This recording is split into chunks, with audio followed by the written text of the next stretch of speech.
नमस्ते, कैसे हैं आप सभी। मेरा नाम दीपशिखा ठाकुर है और दीपशिखा कॉमर्स में आप सभी का स्वागत है। तो आज हम पढ़ने वाले हैं री इशू ऑफ शेयर्स, जिसको हम हिंदी में बोलते हैं अंशों का पुनः निर्गमन।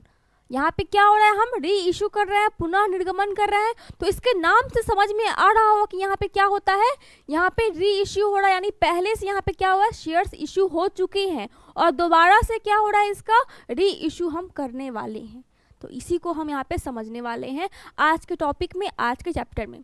अब री इशू कब होता है, तो जब हम अंशों की जब्ती करते हैं, फॉरफीचर करते हैं, उसके बाद हम उसको क्या करते हैं, री इशू करते हैं। अब फॉरफीचर करते टाइम हम कैसे उसको जब्त करते हैं और कैसे इशू करते हैं, इसी को आज हम समझने वाले हैं। तो जैसा कि हमने देखा था पहले वाले चैप्टर में फॉरफीचर्स अकाउंट में कि एक व्यक्ति है कोई, मान लेते इसका नाम क्या है, मोनू। ये मोनू का थोड़ा पैर भी बना देते हैं यहाँ पे। अब जो मोनू है वो किसी एक कंपनी में कितने शेयर होल्डर का मालिक है, 1000 शेयर का मालिक है, जो कि 10 रुपये का ईच था। एक शेयर कितने का था, 10 रुपये का था। जो कि इसका कॉल का जो सीक्वेंस था वो कितना था, यहाँ पे मान लेते हैं 4 3 3 10 हो गए।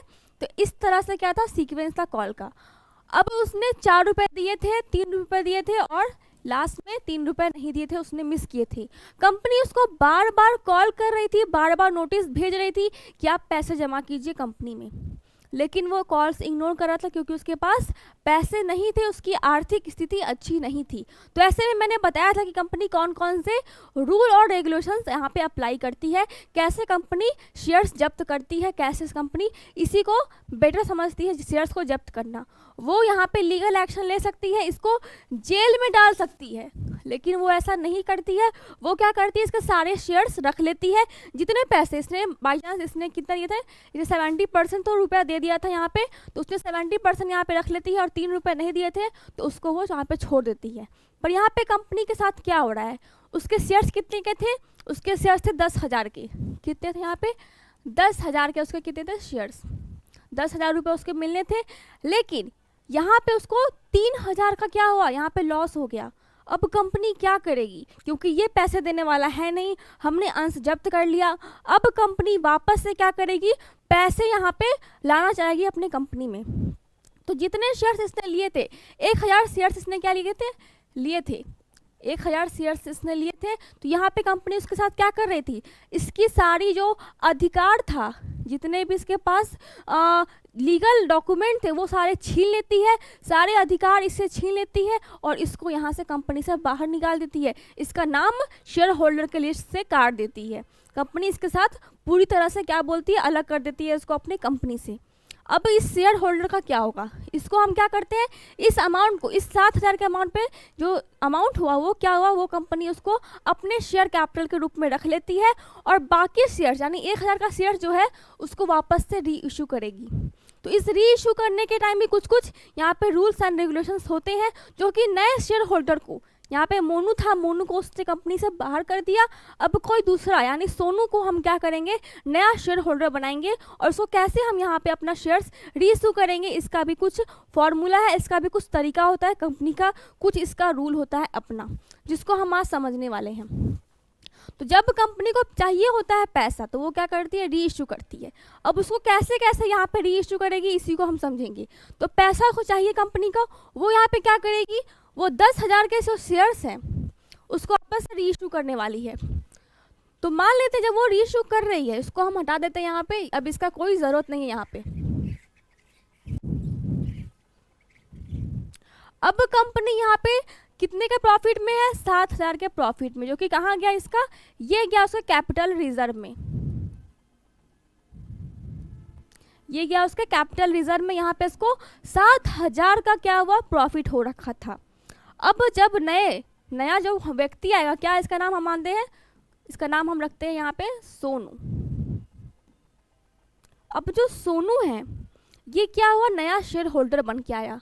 अब इस सोनू को कंपनी कैसे कैसे यहाँ पे अमाउंट पेड करेगी, कैसे शेयर्स इशू करेगी। तो जब इसको शेयर्स कंपनी इशू करने वाली है तो उस वक्त क्या करेगी कंपनी तो सबसे पहले क्या करेगी, इसको कॉल्स बाई कॉल्स इससे पैसे नहीं मांगेगी। यानी जो 1000 का शेयर था, यानी 10,000 रुपये इसको देने थे टोटल, तो 10,000 के 10,000 एक बार में कॉल्स कंपनी करेगी और मांगेगी। एप्लीकेशन के टाइम पे ही सारे अमाउंट यहाँ पे कंपनी इस सोनू से ले लेगी। यहाँ पे उसको बार बार ऐसे सीक्वेंस में इसको नहीं कंपनी क्या करेगी, इशू करेगी, री इशू करेगी। जब भी हम री इशू करते हैं तब क्या करते हैं, यहाँ पे सारे शेयर्स एक बार में इशू होते हैं, इसीलिए एंट्री का कोई लफड़ा यहाँ पे नहीं रहता है। यहाँ पे कंपनी क्या करेगी, सारे शेयर्स एक बार में इससे इशू करेगी और ये कॉल्स का सीक्वेंस नहीं रहेगा। यहाँ पे एक बार में सारे फुल पेमेंट इससे कंपनी ले लेगी एक ही बार में एप्लीकेशन पे। ये फर्स्ट स्टेप कंपनी करेगी। उसके बाद जो उसने पुराने वाले यहाँ पे शेयर होल्डर से क्या किया था, उसके जो प्रमाण पत्र होते हैं वो वापस ले लिया था। तो इस सोनू को भी कंपनी क्या करेगी, सारे प्रमाण पत्र देगी कि आप मेरे कंपनी के शेयर होल्डर हैं। जो शेयर होल्डर का लिस्ट होता है, रजिस्टर होता है, उसमें इसका नाम वापस से पोस्टिंग करेगी। जो भी यहाँ पे उस शेयर होल्डर को अधिकार था वापस से सारा अधिकार इसको होगा। बस अंतर क्या होता है, सारे पेमेंट एक बार में कंपनी से ले लेती है, लेकिन अधिकार सारे देगी, सब कुछ नॉर्मल शेयर होल्डर की तरह ही इसको क्या करेगी, यहाँ पे अधिकार देगी। तो इतना होता है किसके अंदर, री इशू के अंदर, किसी एक व्यक्ति को जब वो री इशू वाला शेयर्स क्या करता है, परचेस करता है।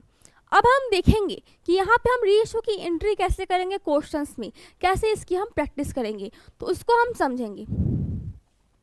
तो माना था, हमने लिखा था यहाँ पे क्या कि एक मोनू था,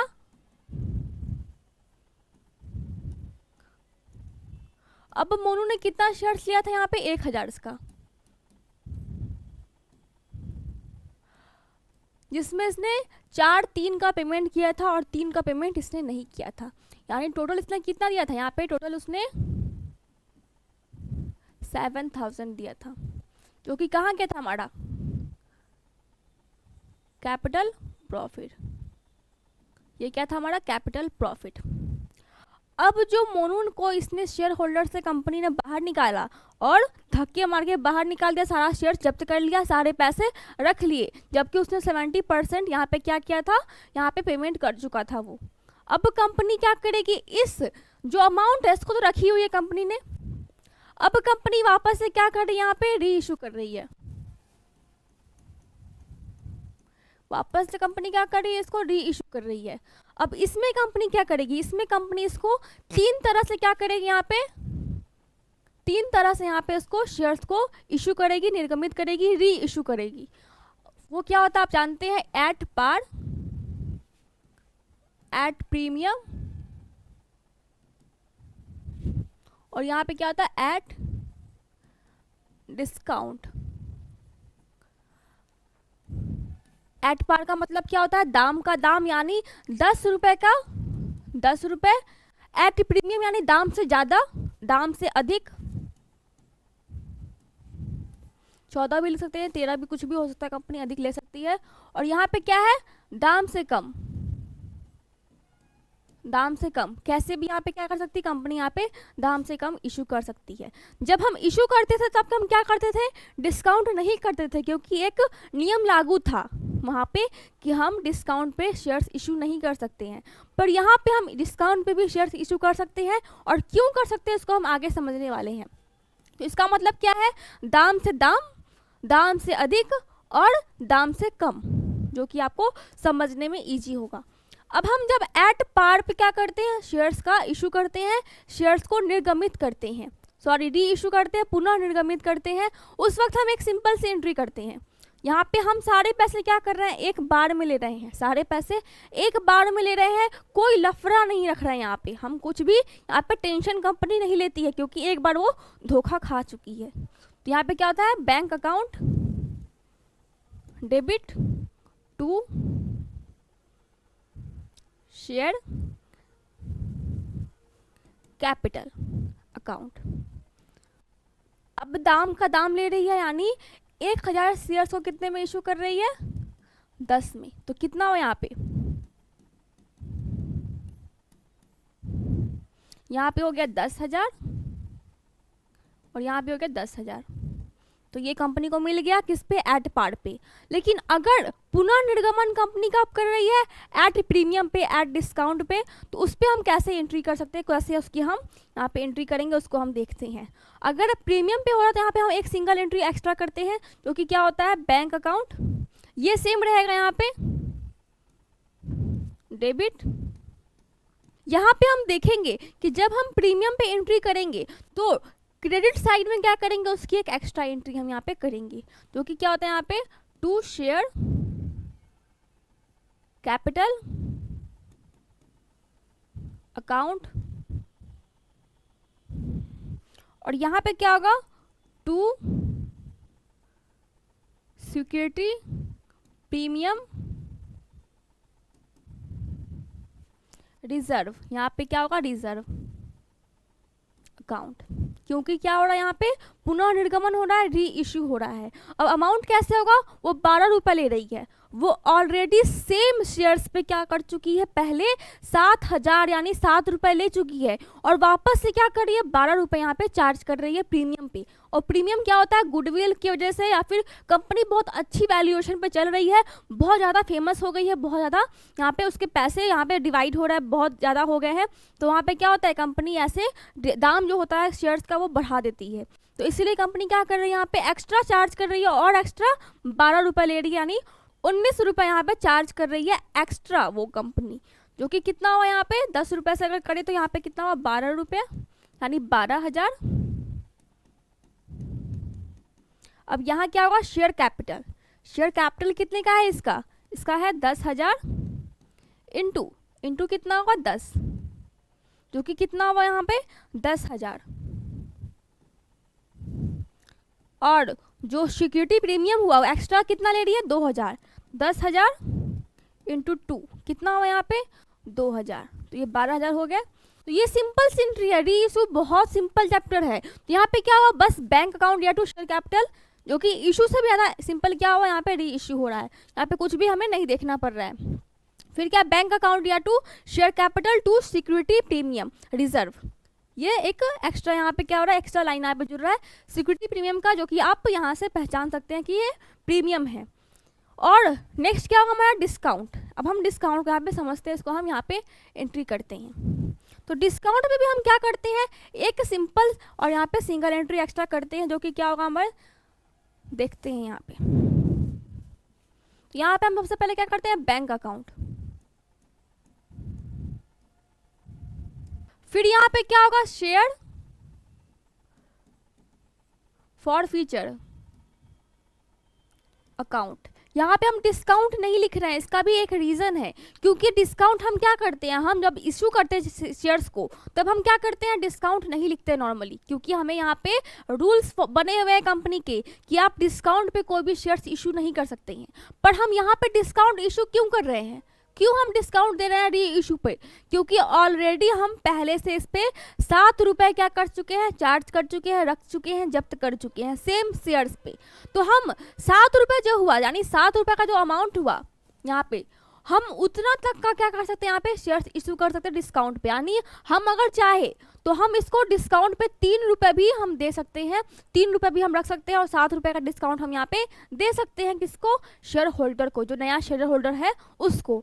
तो हमारा पैसा क्या होगा एडजस्ट होगा, यानी डिस्काउंट का जो पेमेंट होता है यहाँ पे पुनः निर्गमन में री इशू में वो पहले जब्त किए हुए फॉर फीचर्स अकाउंट से ही क्या होता है एडजस्ट होता है, और जो बचे हुए अमाउंट होते हैं वो कैपिटल प्रॉफिट में जाता है, कैपिटल रिजर्व में जाता है किसके कंपनी के। तो ये हमें समझना है कि डिस्काउंट आखिर हम क्यों दे रहे हैं री इशू पे, हम क्या दे रहे हैं री इशू पे हम क्या कर रहे हैं डिस्काउंट दे रहे हैं।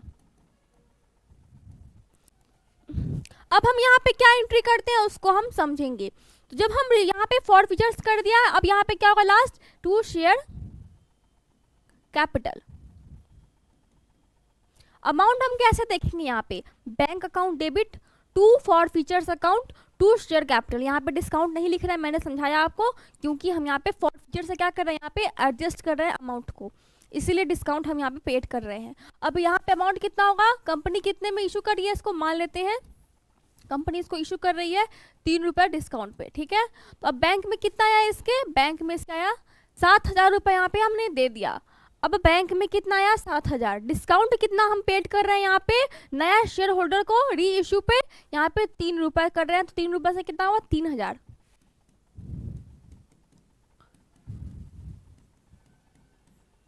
3,000 रुपये हुए। और शेयर कैपिटल में कितना आएगा यहाँ पे 10,000 रुपये यहाँ पे शेयर कैपिटल में आएगा। तो ये हो गया डिस्काउंट। अब जो कंपनी पहले से अमाउंट को फॉर फीचर्स कर चुकी है, जब्त कर चुकी है, उसका कंपनी क्या करने वाली है, तो उसमें कंपनी क्या करती है, उसको क्या करती है, उसका एक एक्स्ट्रा सिंगल एंट्री करेगी जो कि होता है हमारा share forfeiture account debit to share capital,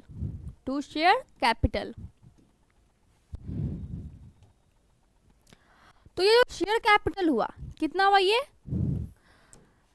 for features account debit to share capital. तो इसका अमाउंट हम कहाँ से लाएंगे, इसका अमाउंट हम कहाँ से देखते हैं, तो हमने देखा था यहाँ पे, हमने देखा था यहाँ पे कि प्रॉफिट कितना हो रहा है, इसको कैपिटल प्रॉफिट 7,000 का, इसको क्या हो रहा है, कैपिटल प्रॉफिट हो रहा है। और हमने इसी 7,000 में से क्या किया था, 3,000 रुपये का क्या किया, डिस्काउंट पेड किया था नए शेयर होल्डर को। तो उससे हम क्या करेंगे, इसको माइनस करेंगे, उससे हम इसको माइनस करके देखेंगे। तो यहाँ पे कितना आता है हमारा, मान लेते हैं अगर हम 7,000 पहले से पेड कर चुके हैं, ठीक है, पहले से हमारे पास 7,000 रुपये कैपिटल रिजर्व में थे, हमने 3 रुपये के डिस्काउंट से क्या किया, यहाँ पे 10 रुपये का शेयर इशू किया, कितने रुपए का डिस्काउंट था, 3 रुपये के, तो हमारे पास कितना आया, 7,000 रुपये यहाँ पे हमें आ गए, ठीक है।